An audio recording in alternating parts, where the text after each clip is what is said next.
Hello बच्चों, आज फिर हम बच्चों के डिमांड पर क्लास 10 के जो है विद्युत धारा के महत्वपूर्ण बहुविकल्पी प्रश्न लेके आए हैं।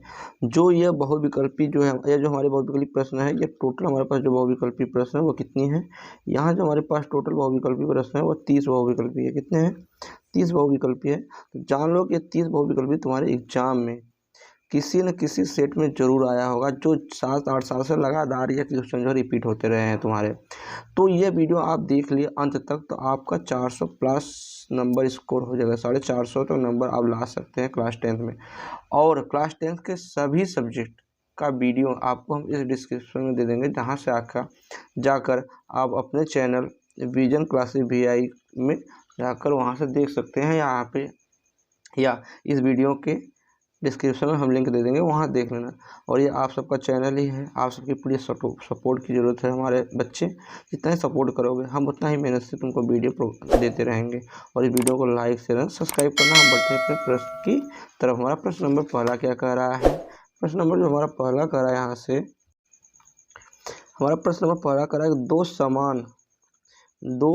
समान आवेशों के बीच किस प्रकार का बल लगता है। दो समान आवेश मतलब या दोनों आवेश धनात्मक हो या दोनों आवेश ऋणात्मक हो। जब ये आवेश धनात्मक होंगे और दोनों मतलब एक दोनों जो आवेश धनात्मक हो और दोनों दो आवेश ऋणात्मक होंगे, इनके बीच में जो बल लगेगा वो तुम्हारा प्रतिकर्षण बल लगेगा। कैसा बल लगेगा दोस्तों?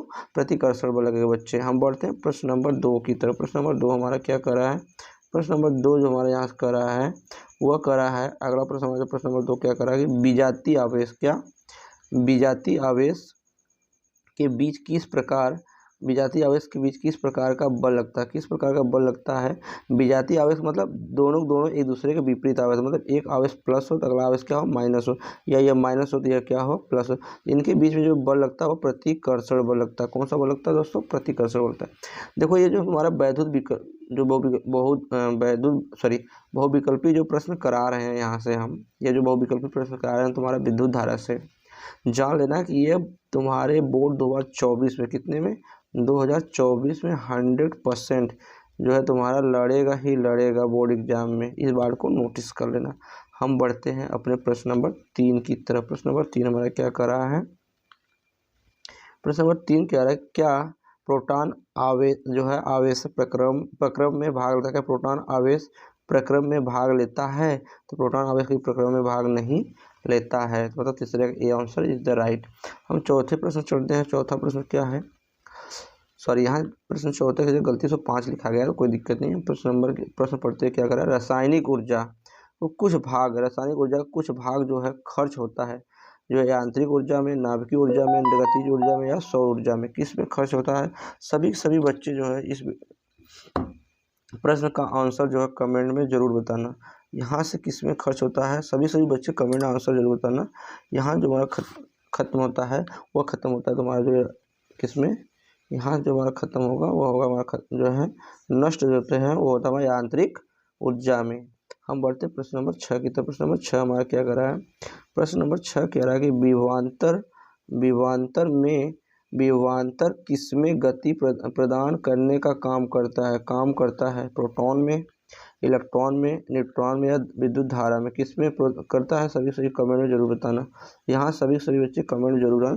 तो ये हमेशा तुम्हारा क्या करेगा? इलेक्ट्रॉन में। किसमें बेटा? यहाँ से इलेक्ट्रॉन में तुम्हारा जो विभवांतर गति प्रदान करने का काम करता है। हम बढ़ते हैं प्रश्न नंबर 7 की तरफ। प्रश्न नंबर 7 हमारा क्या कर रहा है? प्रश्न नंबर 7 कर रहा है कि सेल के भीतर होने वाले रासायनिक अभिक्रिया सेल के 2 टर्मिनलों के बीच उत्पन्न होता है। क्या उत्पन्न होता है? ये पढ़ाया गया कि 2 बिंदुओं के बीच लगाने में किया गया कार्य को ही विभवांतर कहते हैं। तो उनके बीच सेल है, सेल के बीच में जो 2 टर्मिनल है तो उनके बीच में जो उत्पन्न होता है वो क्या उत्पन्न होता है दोस्तों? विभवांतर उत्पन्न होता है। 7वां का ये आंसर इज द राइट। हम बढ़ते हैं प्रश्न नंबर 8 की तरफ। प्रश्न नंबर 8 हमारा क्या कर रहा है? जब किसी चालक में प्रवाहित धारा के लिए ओम का नियम लागू होता है, जब चालक तार का ताप अचर रहता है, या जब चालक का ताप चर रहता है, या जब चालक के सिरों के बीच विभवांतर अचर होता है, या जब चालक के सिरों के बीच विभवांतर चर रहता है। तो पढ़े होगे आर बराबर क्या होता है दोस्तों? आर बराबर होता है तुम्हारे यहाँ से V/N आई। ये कैसे कांस्टेंट होगा, अचर तो कभी नहीं रहेगा। तो क्या अचर होता है यहाँ पे, चालक तार हमेशा अचर होता है। क्या होता है यहाँ से तुम्हारा जो अचर होगा, इसका जो ओम के नियम को लागू करता है, और जब चालक का ताप अचर रहेगा, यही हमारा जो मतलब 8वें का ये प्रश्न जो है सही है। हम प्रश्न नंबर 9 की तरफ बढ़ते। प्रश्न नंबर 9 क्या करें, शुष्क कागज की प्रतिरोधकता होती है। तो शुष्क कागज प्रतिरोधकता होती है, वो होती है 10 के पावर तुम्हारा 12। कितना होता है, 10 के पावर ओम होता है, ओम मीटर होता है। कितना होता है, ओम मीटर है, मतलब 10 के पावर ओम मीटर, मतलब C answer is the right. हम बढ़ते हैं प्रश्न नंबर 10 की तरफ। प्रश्न नंबर 10 क्या कर रहा है कि संचायक बैटरियों का पुनः आवेशित करना संभव है या नहीं। करना संभव है कि यानी संचायक बैटरी जो होती है, जो सूखी बैटरी होती है, उसको हम दोबारा बार बार चार्ज कर, जैसे मोबाइल की बैटरी, रेडियो की बैटरी, घड़ी का बैटरी, तो हाँ इसको हम दोबारा जो आवेशित करना संभव है या नहीं, हाँ इसको संभव है। क्या है, इसको संभव है। 10वां आंसर जो है बी इज द राइट। हम बढ़ते हैं प्रश्न नंबर 11 की तरफ। प्रश्न नंबर 11 हमारा क्या कर रहा है, जब 1 एम्पियर की धारा 1 वोल्ट विभवांतर में प्रवाहित होती है तो उपयुक्त ऊर्जा क्या होगी। तो यहाँ से उपयुक्त ऊर्जा क्या होगी, बच्चे सभी पढ़ोगे V बराबर W अपॉन Q। तो यहाँ जब W को मान निकालोगे तो बताओ कितना एम्पियर, यहाँ जब निकालोगे तो यहाँ W को मान निकालोगे, और उपयुक्त W हमारा किसके बराबर होता है, W जो होता है वो हमारा होता है H के बराबर। उपयुक्त ऊर्जा, तो यहाँ से हमारा पहला आंसर इज द राइट। क्या होगा, पहला आंसर इज द राइट। हमारा पहला आंसर जो राइट है, पहला आंसर इज द राइट, मतलब 1 वाट होगा। क्या होगा, 1 वाट होगा। हम बढ़ते प्रश्न नंबर 12 की तरफ। प्रश्न नंबर 12 क्या कर रहा है, 1 किलोवाट जो होता है, वाट वो तुम्हारा 3600 जूल के बराबर होता है। कितने से, 3600 जूल के बराबर होता है। प्रश्न नंबर जो है अगला प्रश्न की तरफ बढ़ते हैं। अगला प्रश्न हमारा क्या कर रहा है, अगला प्रश्न हमारा क्या है, खनिज अम्लों के जली विलयन विद्युत के चालक हाथ में, अतः इनमें कहा जाता है विद्युत अपघटन, चालक, अचालक, विद्युत अपघटन। क्या कहा जाता है, यहाँ से कहा जाता है, सभी बच्चे इसका भी कमेंट जरूर बताना।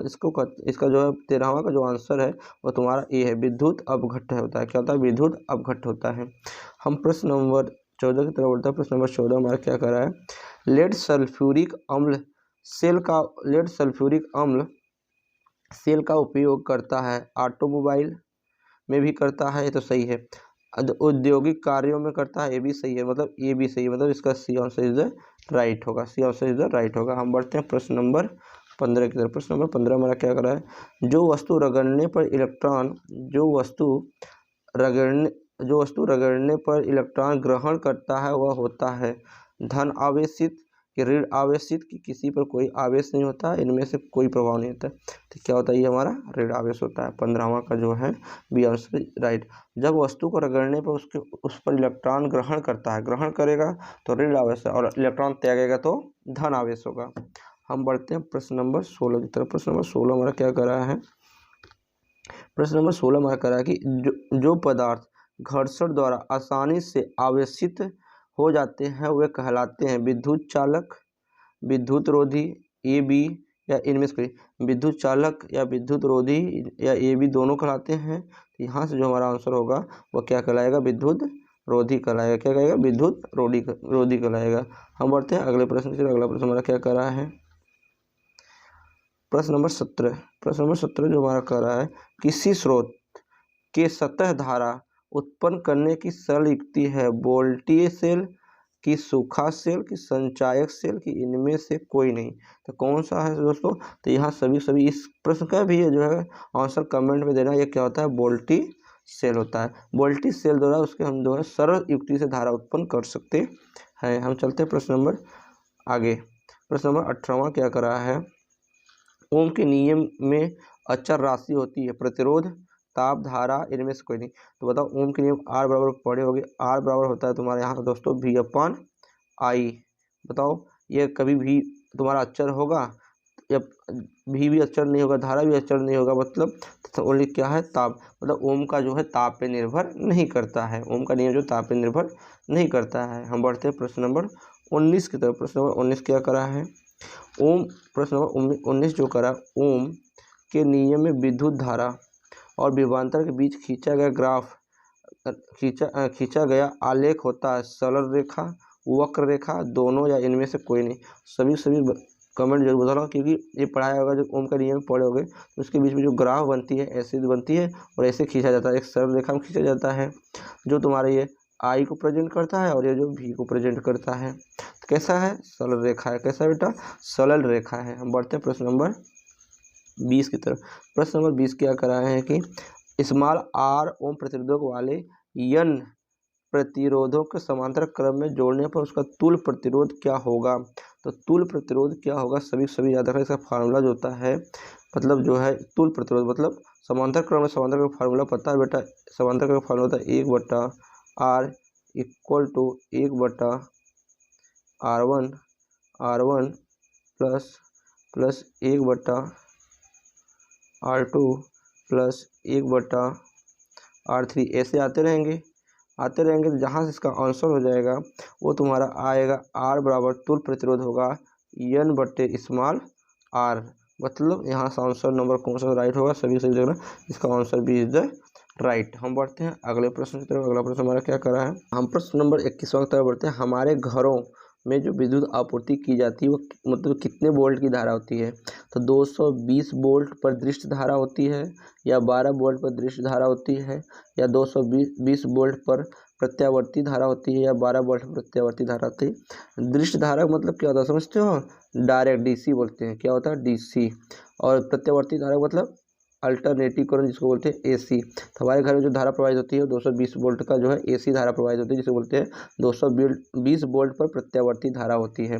मतलब 21वां का आंसर इज द सी। ये बहुत ज़्यादा इंपॉर्टेंट क्वेश्चन, ये बात को नोटिस करना, ये बार बार क्वेश्चन एग्जाम में पूछा है। हम बढ़ते हैं अगले प्रश्न की तरफ। अगला प्रश्न हमारा क्या कर रहा है? अगला प्रश्न देखो, ये प्रश्न बहुत अच्छा है। इस प्रश्न को खाली समझने का एक फार्मूला है, याद रखना कि आर कैपिटल आर प्रतिरोध के एक तार को 10 भागों में कितने में 10 भागों में काटकर इन भागों को समांतर क्रम में जोड़ दिया जाता है तो इसका संयोग प्रतिरोध क्या होता है? इसका जो फार्मूला होता है वो होता है तुम्हारा आर बराबर यहाँ से जो होगा तुम्हारा आर अपान एन स्क्वायर होता है। तो बताओ यहाँ से जो कितने प्रतिरोध बनाया जा रहा है? यहाँ पे आर प्रतिरोध बनाया जा रहा है और कितने भागों में नंबर ऑफ इलेक्ट्रॉन है? 10 है। तो यहाँ क्या बनेगा तुम्हारा? यहाँ से बनेगा R बटा 100। इसको ऊपर ले जाओगे तो तुम्हारा बनेगा क्या? यहाँ से बताओ क्या? नीचे दो जीरो है तो ऊपर 2 अंक पे दशमलव लगेगा। ये तुम्हारा बनेगा 0.01 R। कहने का मतलब यहाँ से answer is the B right. हमारा B answer is the answer right है। हम बढ़ते हैं अगले प्रश्न की तरफ। अगला प्रश्न हमारा क्या कर रहा है? अगला प्रश्न हमारा तो सेम प्रश्न वही आ गया जो मैंने बोला। एक कैपिटल आर प्रतिरोध के एक तार को यन बराबर भागों में काट दिया जाता है, फिर इसको समांतर क्रम में, किसमें? श्रेणी क्रम में नहीं, समांतर क्रम में जोड़ा जाता है। तो संयोजन तुल्य प्रतिरोध क्या होता है? तो संयोजन तुल्य प्रतिरोध जब निकालोगे तो आर बराबर अभी हमने पढ़ाया आर अपन एन स्क्वायर। कौन सा इसमें मैचिंग करा? इसका answer D is the right होगा। इसका answer D is the right होगा। हम बढ़ते हैं अगले प्रश्न की तरफ। अगला प्रश्न हमारा क्या कह रहा है? तो यहाँ पे हम जब करेंगे तो यहाँ तुम्हारा 1 ओम है, ये गलती है। यहाँ पे तुम्हारा क्या है? ये 1 ओम है। कितना है? 1 ओम है। तो इसका जो है संयोजन प्रतिरोध तो बताओ। यहाँ से जो समांतर क्रम का फार्मूला पढ़े होगे 1/r बराबर 1/r1 प्लस 1/r2। तो बताओ यहाँ से जो हमारा निकल के आएगा तो R1 का मान कितना दिया है? R1 का मान दिया है 1/0.012 प्लस 1/1 होगा। ये ऊपर बताओ कई अंक में दशमलव? 3 अंक के दशमलव ऊपर जाएगा तो हमारा बनाएगा 1/r बराबर यहाँ से 1000/12 प्लस यहाँ प्लस 1/1। जब इसको तोड़ोगे तो इसका आंसर जो आएगा ये आएगा हमारा डी। क्या आएगा आंसर? डी। मतलब 0.01 ओम से कम होगा। हम बढ़ते हैं अगले प्रश्न की तरफ। अगला प्रश्न हमारा क्या कर रहा है? 2 तांबे के तार, ये भी पढ़े 2 तांबे के तार समान लंबाई के हैं। पहला दूसरे तार से 2 गुना मोटा है तो दोनों तारों के प्रतिरोध का अनुपात क्या होगा। देखो ये भी बहुत ज़्यादा इंपॉर्टेंट है, इस बात को नोटिस करना, ये सवाल बहुत ज़्यादा इंपॉर्टेंट है। मतलब पहला जो है वो दूसरे से दुगना मोटा है, तो इसका आंसर क्या होगा, इसका आंसर जो हमारे यहाँ से B is the right answer. एक संबंधी क्या होगा, 4 होगा। हम बढ़ते हैं अगले प्रश्न की तरफ। अगला प्रश्न हमारा क्या कर रहा है, अगला प्रश्न हमारा कर रहा है कि एक बेलनाकार पात्र में पारे के स्तंभ का प्रतिरोध जो है कैपिटल आर है, जब उसी पारे को दुगनी त्रिज्या के अन्य बेलनाकार पात्र में डाला जाता है, तो अब पारे के स्तंभ का प्रतिरोध क्या होगा। तो यहाँ से बोला कितना, दुगनी त्रिज्या पे डाला जा रहा है, तो स्तंभ पे पारे का जो त्रिज्या होगा वो तुम्हारा होगा R/16 होगा। कितना होगा, R/16, मतलब D answer is the right. हम बढ़ते हैं प्रश्न नंबर 27 की तरफ। प्रश्न नंबर 27 हमारा क्या कर रहा है कि 200 वोल्ट विभवांतर के दो बिंदुओं के बीच 5 मिली कूलाम आवेश को लाने में किया गया कार्य। तो यहाँ से ये फार्मूला पढ़े होगे, V बराबर W/Q, और हमको निकालना है W। जब W निकालना है यहाँ क्या बनेगा, V इंटू Q बनेगा। V का मान कितना दिया है, V का मान यहाँ दिया है तुम्हारा 200। इसके बाद जो है आवेश का मान दिया है गुणे 5 गुणे 10 घाते -3 करेंगे, -3 करेंगे, क्योंकि मिली कूलाम में पूछा है। जब इसको तोड़ोगे तो इसका आंसर जो आएगा हमारा क्या आएगा, 1 जूल आएगा। क्या आएगा, 1 जूल आएगा। हम बढ़ते हैं अगले प्रश्न की तरफ।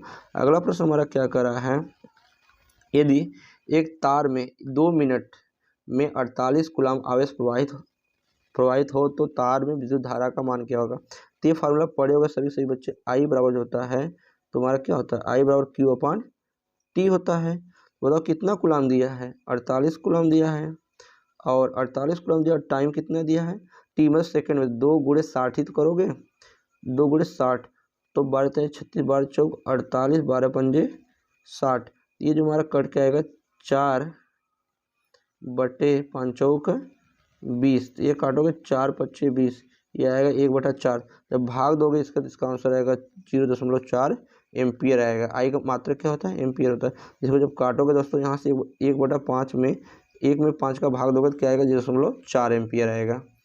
आगे बढ़ते हैं प्रश्न नंबर जो है 29 की तरफ।